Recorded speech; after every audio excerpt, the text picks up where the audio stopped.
जोहार नमस्कार। मैं बात करूं तो झारखंड विधानसभा का मानसून सत्र खत्म हो गया है और इस दौरान कितने विधेयक पास हुए और जनता के लिए कितनी विकास की योजनाएं से संबंधित चर्चाएं हुई, जिसके लेकर के हम विधायक सुरेश बैठा के यहाँ पहुँचे हैं। हम सारी चीज़ें इनसे जानेंगे कि आखिर जनता के हित में क्या आई और जनता के लिए विकास की कदम आगे कैसे बढ़ेगी और जनता के मांग के लिए आप अपने क्षेत्र के लिए क्या क्या उठाए हैं। सारी बातों के हम एक एक करके जानेंगे। हम जुड़ते हैं सुरेश बैठा से और जानते हैं सारी बातें। झारखंड मानसून सत्र खत्म हो गए हैं। विधायक हमारे साथ सुरेश बैठा जी हैं। झारखंड विधानसभा में जनता के सवालों की कितनी जवाबें मिली सरकार की तरफ से?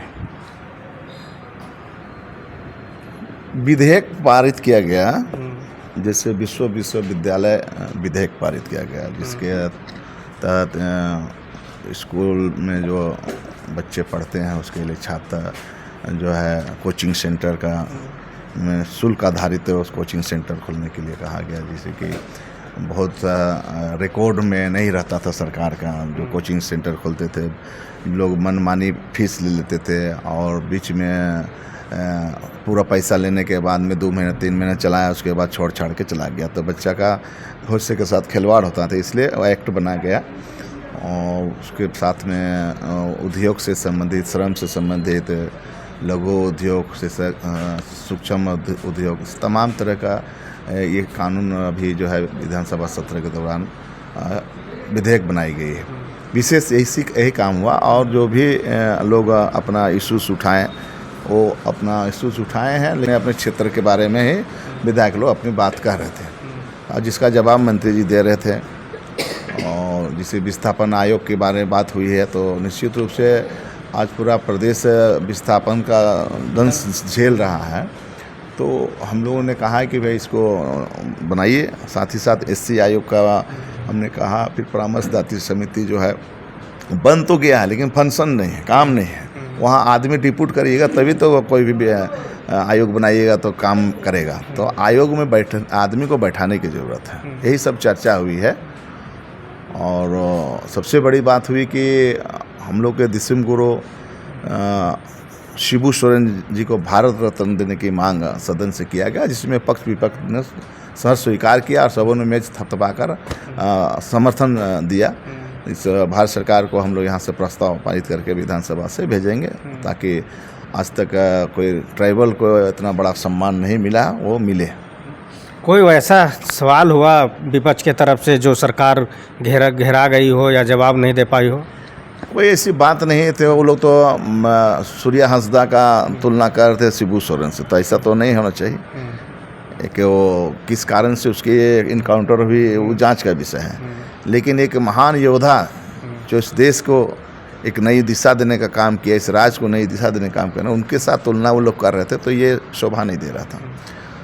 साथ ही साथ रिम्स 2 की भी बात उठी, तो रिम्स 2 की बात उठी तो तर्कसंगत जवाब दी गई है। रिम्स 2 कहाँ बनना है नहीं बनना है वो क्लियर नहीं है, लेकिन निश्चित रूप से रिम्स 2 बनने से यहाँ का स्वास्थ्य सुविधा बहाल होगी और है इसके लिए इरफान जी अधिकृत हैं, मंत्री हैं, उनके विभाग से बनना है।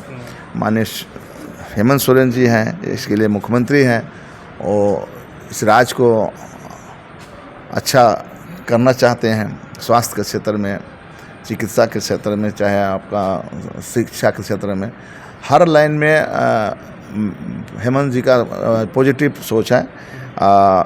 तो इसे लगता है कि आने वाला समय बहुत अच्छा कार्य होगा। ये सत्र से आपके क्षेत्र में विकास की राह रफ्तार पकड़ेगी? देखिए, जो भी योजना बड़ी योजना थी तो स्वीकृत हो गई, टेंडर में है। अभी संग्रामपुर कुम्हरिया बनहरा रोड जो है, जो लगभग 38-39 करोड़ की लागत से बनने का है, वो बड़ी योजना थी। और तिरुफोल का जो मामला था तो वो भी हमारा हो गया है। तिरुफोल जो है आपका पर्यटन के क्षेत्र में, उसकी स्वीकृति मिली हुई है, टेंडर प्रक्रिया में है। और हमारा चापाटोली जो स्टेडियम के लिए हमने लिखा था, तो 4 करोड़ 30 लाख से वो भी उसकी स्वीकृति मिल गई है। एक ऊपर कोनकी का है जो है कांके का आपका स्टेडियम बनने का है, तो वो भी करीब करीब 4 करोड़ 30 लाख की लागत से बनेगा। तो टेंडर प्रक्रिया में है। जो भी योजनाएं बड़ी योजनाएं थी वो धरातल पर उतरने को है। हमारा एक सबसे बड़ी बात है कि राढ़ा जो है, जिसको हमने शून्यकाल में उसको डाला भी था, लेकिन हो हंगामा कारण शून्यकाल में नहीं हो पाया। लेकिन माननीय मंत्री जी को मैं इस चीज़ से अवगत करा दिया और कुछ रोडें जरूर अभी राढ़ा वाला बनने को है। और अभी यहाँ पिठोरिया से लेकर राय तक का रिपेयरिंग काम होगा, जो 99 लाख की लागत से होगा, वो टेंडर प्रक्रिया में। मेरा विधायक मत से करीब करीब खिलाड़ी और बुढ़ू प्रखंड का प्रशासनिक स्वीकृति मिल गई है। 5 सितंबर के बाद से उधर हम शिलान्यास कार्यक्रम करेंगे। और यहाँ कांके का स्वीकृति के लिए दिए हुए हैं। DMFT फंड का भी हमने करीब 60-70 को योजना लिख के दिए हैं। इसकी स्वीकृति जैसे मिलेगी उसे आपको बता देंगे। विधायक जी, पूर्व में सरकारें जो थी, मुख्यमंत्री थी, उस समय से अर्बन हाट बन के पड़ा हुआ है, आप ही का क्षेत्र में आता है। और लोगों ने जिस प्रकार रोड रास्ते में सब्जी बेचते हैं और सब रोज़मर्रा का ज़िंदगी जीते हैं, क्या उस पर भी कुछ चर्चाएं हुई? नहीं, वैसी चर्चाएं नहीं हुई हैं, लेकिन मेरे विधानसभा क्षेत्र में जो भी हाट हैं या बाज़ार हैं जो खस्ता हाल में है, उसको हम दुरुस्त करने का प्रयास कर रहे हैं। अभी तुरंत हमने, आप देखा होगा, जिले परिषद से भी बात की, तो एग्जीक्यूटिव साहब ने कहा कि भाई DMT फंड लाकर उसको दुरुस्त किया जा सकता है। इसी सिलसिले में हम यहाँ कांके न्यू मार्केट को जो है बड़ा मार्केट का रूप देने के लिए हमने कल सुदीप्य कुमार सोनू जी से मिले और DPR तैयार करने के लिए उन्होंने जुटको को दिया है। जुटको में अभी प्रक्रियाधीन है, प्रक्रिया में लगा हुआ है। वहाँ बहुत बड़ा मार्केट हम बनवाने का प्लान है मेरा, जिसकी स्वीकृति माननीय सुदीप्य कुमार सोनू मंत्री जी ने दिए हैं। बहुत जल्द प्रशासनिक स्वीकृति हो जाएगी। साथ ही साथ CO साहब के पास भी नोटिस आ गए है कि ज़मीन को चिन्हित करके जो भी इंक्रोचमेंट किया हुआ है उसको हटाने काम करें। और जो भी अभी हटाई जाएंगे वही लोगों को पहला प्राथमिकता देंगे जो पूर्व से दुकान चला रहे हैं। 1 से लेकर 7 तल्ला तक बनेगा, तो बड़ा योजना है। तो उस काम में हम लगे हुए हैं। नीचे पार्किंग होगी, बहुत सारे मैरिज हॉल भी वहाँ होगा, बच्चों के लिए खेलने कूदने के लिए भी कुछ जो है उसकी व्यवस्था की जाएगी। प्लान लंबा है लेकिन थोड़ा समय लगेगा, लेकिन मेरा सोच बड़ा है। यहाँ पे जो अर्बन हाट की जो बात हो रही है, बहुत ऐसे लोग जो हैं, जो बहुत सारे उधर बाज़ार हैं, लेकिन उसके बावजूद भी यहाँ आते हैं। तो जब ये प्रक्रिया में आएगी तो क्या उन लोग को भी जगह दिया जाएगा या उन लोग के लिए उधर ही व्यवस्था किया जाएगा? देखिए, क्षेत्रवार तो हर जगह होता है। प्राथमिकता तो पहले ये आसपास के लोगों को देंगे। अब मान लिया बुट्टी के लोग कहें कि हमको यहाँ आके दे, तो हम बुट्टी के में ही व्यवस्था कर देंगे। अगर BIT में बाज़ार व्यवस्था है या वहाँ खस्ता है तो उसको भी ठीक करेंगे। धीरे धीरे मेरा प्लान है कि बाज़ार व्यवस्था को ठीक करेंगे, चाहे प्राइवेट एजेंसी से कराएं चाहे सरकारी एजेंसी से कराएं। हम इस दिशा में आगे बढ़ रहे हैं। कभी कभी ऐसी होती है कि योजनाएं आ जाती है, फंड भी अलॉट हो जाते हैं, लेकिन काम नहीं होती है। इस पे आपका रहेगा नज़र, आपका अपना क्षेत्र में? देखिए, योजनाएं स्वीकृत होने के बाद तुरंत एग्जीक्यूटिव को मैं फ़ोन लगाता हूँ, कहता हूँ इसका शिलान्यास कराओ और काम को उतारो। अब तक एक काम पेंडिंग पड़ा हुआ है। यहाँ गारू का पुल लगभग साल भर से ठेका लिया हुआ है ठेकेदार के द्वारा, लेकिन अब तक काम शुरू नहीं किया है। कई बार एग्जीक्यूटिव मुरारी जी को हमने कहा है, आजकल कर रहा है। ये बरसात जैसे समाप्त होता है, अगर वो काम नहीं करेगा तो उसको ब्लैक लिस्ट में डलवा देंगे ठेकेदार को, या उसको कैंसिल कराएंगे और दूसरे ठेकेदार को देंगे और उस पुल का निर्माण कराएंगे। माननीय आलमगीर आलम के टाइम का वो पुल का स्वीकृति किया हुआ, मैं व्यक्तिगत जाके मंत्री जी को दिया था और उस पुल की स्वीकृति उन्होंने कराया। इसलिए जो भी योजनाएं मेरे विधानसभा में आएगा, ठेकेदारों को और जो भी एग्जीक्यूटिव है, मतलब साफ हिदायत देता हूं कि काम दुरुस्त करना है, काम को पेंडिंग नहीं रखना है। बहुत सारी योजनाएं अभी पहले ही लोग शिलान्यास कर दिया है। 2 साल की योजना को 21 साल में टेकअप किया है माननीय सांसद जी और समरी लाल जी, और अभी तक शुरू नहीं हुआ है। तो वैसे ठेकेदार को मैं चिन्हित कर रहा हूँ और बुला कर कह रहे हैं कि जल्दी से काम शुरू करो। तो कहने के मतलब है कि आपके कार्यकाल में आपके हाथ में जो भी योजना मिलेगी, जो भी काम मिलेंगे वो दुरुस्त होंगे और जल्दी होंगे। जनता भी ऐसा ही उम्मीद करती है जिसके लेकर के आपको चुने हैं, और उम्मीद करती है कि जो भी रोज़मर्रा का ज़िंदगी जी रहे हैं, इधर उधर भटक रहे हैं, जिनको जगह नहीं मिल रहा है, आपसे उम्मीद करते हैं कि बाज़ार हाट जहाँ भी है वो दुरुस्त हो। एक जो करीब 80 लाख 88 लाख रुपया पूर्व के विधायक का फंड बचा हुआ था, जिसको हम निकाल कर हमने शिलान्यास किया और काम भी कर दिया है, उसको आप ऑडिट करने के लिए रोड में निकल जाइए जी, ताकि देखिएगा कि हमने काम कराया है कि नहीं कराया है। जिसको हमने शिलान्यास किया है हम लिस्ट आपको दे देंगे, जाकर जांचिए, जाइए ठाकुर गांव में देखिए पियाओ दिए हैं, आप पानी पी रहे हैं, लोग खुशहाल है। हर खिलाड़ी में भी दिए हैं, बुढ़ुओं में भी दिए हैं, और कांके में दिए हैं, नगर निगम में भी दिए हैं, सब जगह आप उसको चेक कर लीजिए। देखिए पहले का विधायक कितना काम किया है और अभी का विधायक 6 महीने का विधायक कितना काम किया है, वो दिख जाएगा। ये लोग सब पॉकेट में रखता था पैसा को, ठेकेदार को दे देता था, समझे। हम अभी कार्यकर्ता को देंगे। तो आप वैसा नहीं ना सीख रहे हैं? हम तो कह रहे हैं, हम काम करने वाला आदमी है। और ये बता दे रहे हैं आपको, हाँ, बोलिए। 60 पंचायत में 60 पंचायत में हम काम दे रहे हैं कि अपना फंड से, अपने फंड से, और 1 से लेकर 10 वार्ड में काम दे रहे हैं, कहीं कहीं 2-2 काम भी लिखे हैं। अच्छा।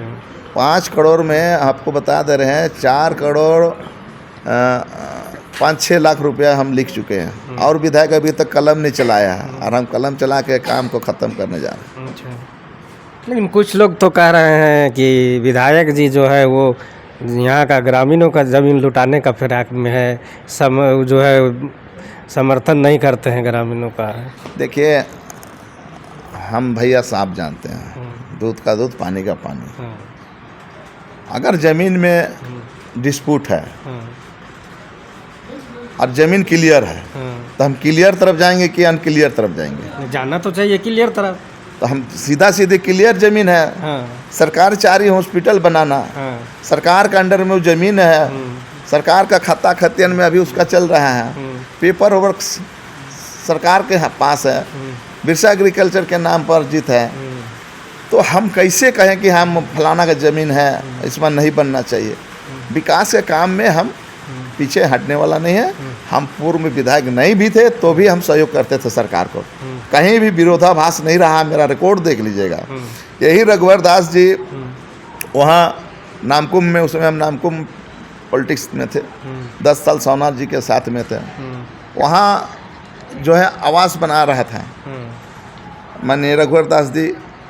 उस समय वाल्मीकि आवास के लिए ज़मीन अधिग्रहण के लिए गए हुए थे, जिसका विरोध सोना बाबा जी और हम कर रहे थे, और रामदेव बाबा कई बार उस ज़मीन को तलाशने के लिए गया था, तो हम और सोना बाबा बहुत विरोध भी किए थे। लेकिन जैसे ही बाबा जेल चले गए, उसके बाद से मौका मिला रामदेव बाबा को और रघुवर दास को, वहाँ दे दिया, 1 रुपया मिलो ज़मीन रामदेव बाबा को। आज वो इस करोड़ों रुपया अरबों रुपया का ज़मीन को 1 रुपया में दे दिया ये लोग, और आज सरकार का ज़मीन को ये लोग कह रहा कि फलाना का ज़मीन है। तो ये लोग का कथनी या करनी में अंतर है, ठीक है। लेकिन जहाँ वाल्मीकि आवास मांग रहा था तो सोना लकड़ा जी खुशी खुशी दे दिया कि जाओ वाल्मीकि आवास गरीबों के लिए बन रहा है। यही स्टेडियम के लिए वहाँ मिनी स्टेडियम बनाया गया है। आर.के. सिंह हम मतलब आर.के. आनंद जी का फंड से बना है वो। तो वहाँ खेल के लिए बोला कि भाई ज़मीन चाहिए, तो वहाँ विरोध सोना जी नहीं किए ना हम किए। हम लोगों ने खुशी खुशी वहाँ आर.के. स्टेडियम दे दिया, वहाँ वाल्मीकि आवास दे दिया। लेकिन इस ज़मीन को जो विरोध कर रहे थे कि क्यों दीजिएगा, यहाँ खेलने कूदने पर बरगावा का बच्चा लोग खेलता कूदता था वहाँ पर, जहाँ आपका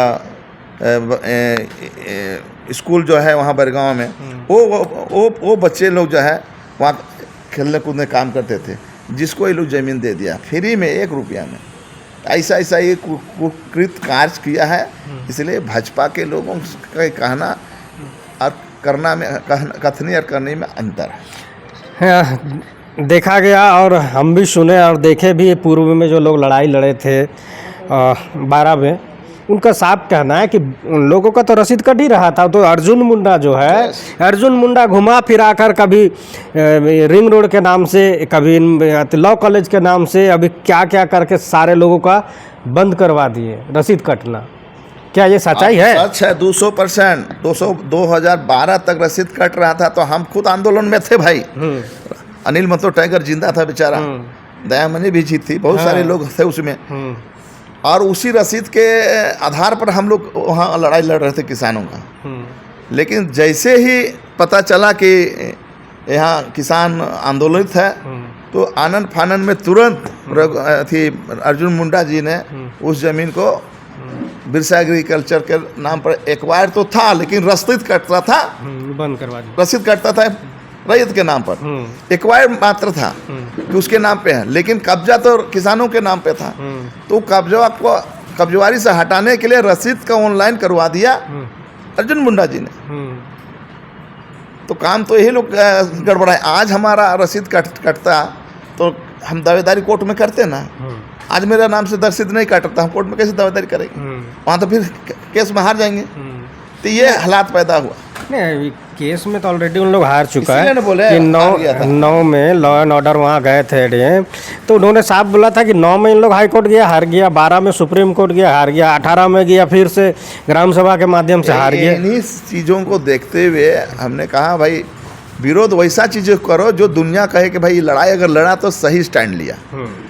कल ये न कहे कि गलत स्टैंड में है नेता। मतलब हकीकत में पॉलिटिक्स नहीं होना चाहिए। नहीं, हम बिल्कुल नहीं, हम करते भी नहीं। हमको किसी को मुंह में बोलना मुंह में बोलते हैं, भले उसको 2 मिनट के लिए बुरा लगता होगा, लेकिन हम सच को बोलते हैं। तो इस बार और इस बार का जो सरकार है वो एकदम नीट एंड क्लीन चलेगी, एकदम बढ़िया से चलेगी, सहयोगी दौड़ेगी भी, सहयोगी आप हैं एकदम। तो जी से एकदम गले मिल के हम कल आए हैं। तो क्या हुआ विधानसभा मानसून सत्र में वो सारे चीज़ बताएं, प्लस में जनता के लिए क्या करेंगे वो भी सारे चीज़ बताएं। अब आपको ये खबर कैसी लगी ये कमेंट और मैसेज के माध्यम से ज़रूर बताएं, तब आगे फिर हम विधायक जी से बात करेंगे कि ऐसे ऐसे समस्याएं और लोगों के साथ है। इस तरह की खबरों के लिए जुड़े रहे हमारे चैनल के साथ। जोहार, नमस्कार।